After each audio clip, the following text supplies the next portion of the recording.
certaines règles merdiques de cette société. Nous vous prions de vous en foutre des injures ou autres formes locatives présentes pouvant déranger. Merci. Hello everybody! Dans cette vidéo, je vais vous présenter le personnage de Mark Twain. Les vaches sacrées font les meilleurs hamburgers. Mark Twain est né en 1835, c'est la période de la conquête de l'Ouest, dans le Missouri. Même si on s'en fout où et quand il est né, c'est principalement un écrivain américain. À 12 ans, ce pauvre enfant devient orphelin. Alors forcément, comme il est orphelin, il en a plus rien à foutre de ses études et va créer des de caractères dans les imprimeries. Il devient typographe quoi. Il commence à écrire des articles de journaux, il grandit, impressionnant. Et à 18 ans, lâche tant aimé, il se barre de la maison. Rêveur qu'il est, il décide de partir pour la Nouvelle-Orléans et de gagner l'Amazonie. Mais vu que c'est un chieur et qu'il n'a pas les idées en place, il laisse tomber comme ça son projet, quand il rencontre un capitaine de bateau à vapeur. Vous voyez Tintin et le capitaine Haddock, c'est un peu pareil. Milou, Milou, oh Milou, Milou, Milou, Milou, Milou, come on Milou, come on. Enfin, non, mais on s'en fout. Et c'est à ce moment que je vous dévoile d'où vient le nom Mark Twain. Car son vrai nom est Samuel Langans Clemens, mais on s'en fout car c'est trop long. Son capitaine lui criait « Mark Twain, Mark Twain !» Ce qui signifiait marque de sonde, qui était la profondeur suffisante dans le de jargon anglais. Et ouais, lors de la guerre de sécession. La guerre de sécession est une guerre civile aux États-Unis entre les nordistes et les sudistes sur la cause de l'esclavage en 1861. Il s'engage aux côtés des sudistes et non des nudistes. Vous avez vraiment les idées mal placées.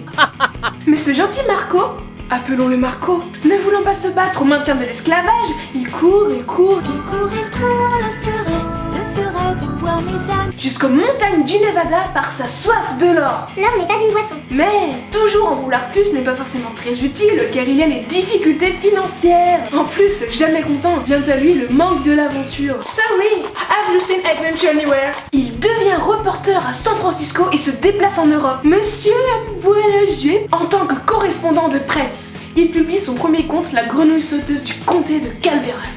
Un vieil homme raconte une histoire qu'on lui a confiée à propos d'un parieur compulsif. Je vous invite à le lire, c'est court et en ligne sur internet. Là, j'en viens à un moment chiant de sa biographie, c'est pourquoi je vais le dire rapidement. Je suis gentille, hein. Rencontre sa femme, crac crac boum boum, 4 gosses, 3 filles, un fils, s'installe dans le Connecticut. Il devient célèbre par ses 2 romans, Les aventures de Huckleberry Finn et Les aventures de Tom Sawyer. Roman qui raconte l'aventure de Tom et de son meilleur ami. Ils sont témoins d'une scène où 3 hommes déterrent un autre homme et l'un d'eux se fait tuer dans une bagarre. Puis, comme toutes les bonnes choses ont une fin,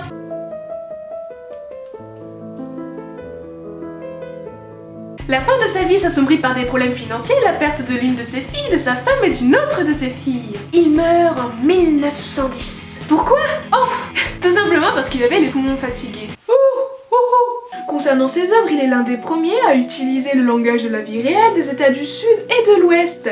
Il décrit la société américaine avec réalisme et sévérité et est parfaitement imprégné du vécu de l'endroit qu'il décrit. Pamphlétaire, il s'interroge sur les fondements du christianisme et montre les incohérences de la Bible. C'est exact, il y a le symbole Air France en bas à gauche de votre écran. Et cela vous pose un problème? Oui? Oui? Ce qu'on peut retenir de Mark Twain est tout simplement que sa vie fut riche en aventures. Grand voyageur, il s'inspira de sa propre existence pour alimenter ses fictions. Il délaisse parfois le ton vivant l'humour pour faire place à des œuvres plus graves. C'est la fin. Pour me contacter, vous avez les infos en bas de la vidéo. Si vous avez aimé la vidéo, n'oubliez pas qu'un pouce vert fait toujours plaisir. Non, je ne l'ai pas dans le nez, c'est l'effet de profondeur, d'accord ?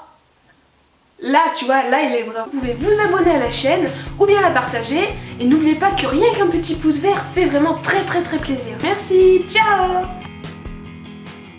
C'est rigolo parce que quand je fais ça, on a l'impression que j'ai un doigt tout flou et tout gros d'un coup, tu vois. Et là, je suis en train de tout dégueulasser ma caméra, mais c'est pas grave. Et on dirait aussi que je me mets le doigt dans le nez. Enfin, je sais pas, mais enfin, je trouve ça rigolo.